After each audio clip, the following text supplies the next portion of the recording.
मैंने आज एक चित्र देखा। उस चित्र में एक घर के गलियों में घर होते हैं तो छज्जा सा निकला रहता है। छज्जा निकला हुआ था, उस पर एक बूढ़ा और एक बूढ़ी दंपति पति पत्नी बैठे हुए थे। उम्र लगभग 90-95 वर्ष बैठे हुए थे। और उस छज्जे के नीचे जमीन पर, धरती पर एक साइकिल खड़ी थी। उस साइकिल के आगे जो डंडा होता है, साइकिल पर डंडा होता है, उस पर भी एक सीट लगा करती थी। पहले तो एक सीट लगी हुई थी जिस पर एक पिता अपने बच्चे को बैठाकर कभी चलता हो। तो कहा, उसके नीचे लिखा हुआ था, पक्षी उड़ गए, परिंदे उड़ गए, निशानी आज तक है।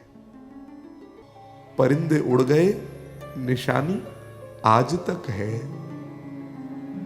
और इन परिंदों को पालने वाला भी देखो, ये बैठे हुए हैं। वो जो प्रेम, स्नेह पहले कभी दिखता था एक दूसरे से मिलने में, आज वो दिखाई नहीं देता।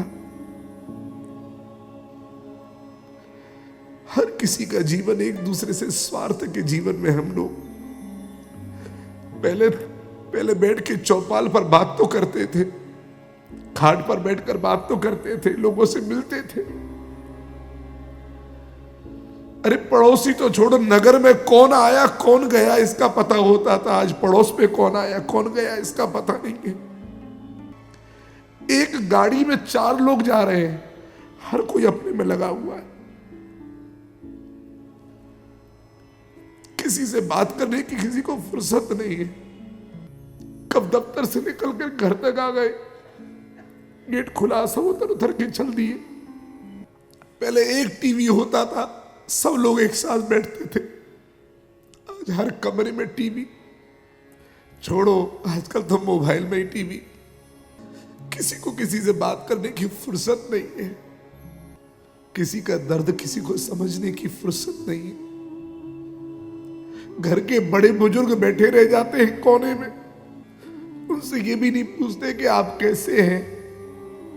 थोड़ी देर बैठकर उनसे, अरे उनको धन नहीं चाहिए, उनको तुम्हारा थोड़ा समय चाहिए। थोड़ी देर बैठ करके उनसे पूछ लो, आप ठीक तो है। मुस्कुरा करके बात कर लो उनसे, उनकी आयु बढ़ जाएगी साहब, उम्र बढ़ जाएगी। हमने रामकृष्ण को नहीं देखा, लेकिन ये जो चलते फिरते माता पिता है ना, ये देवता है इस धरती पर। हमारे गुरुदेव कहते हैं, चलती चक्की पूज ले, यही सयानो काम, जितनी पूजे आत्मा उतने शालेक राम। माता पिता ने भी क्या क्या नहीं किया। हाँ, कभी कभी ऐसा भी जीवन जिया होगा, कमाने में लग गए, बच्चों के लिए समय नहीं निकला। ये भी जिंदगी रही होगी, माना।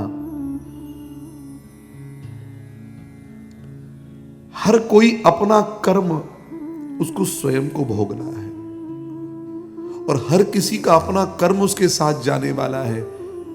मैं उन बच्चों से कहूंगा, शायर ने शायरी कही कि जहरे गम से तो मैं भी तुझे मार सकता हूं ऐ यार, जहरे गम से तो मैं भी तुझे मार सकता हूं ऐ यार, लेकिन फिर तुझ में और मुझ में फर्क क्या रह जाएगा।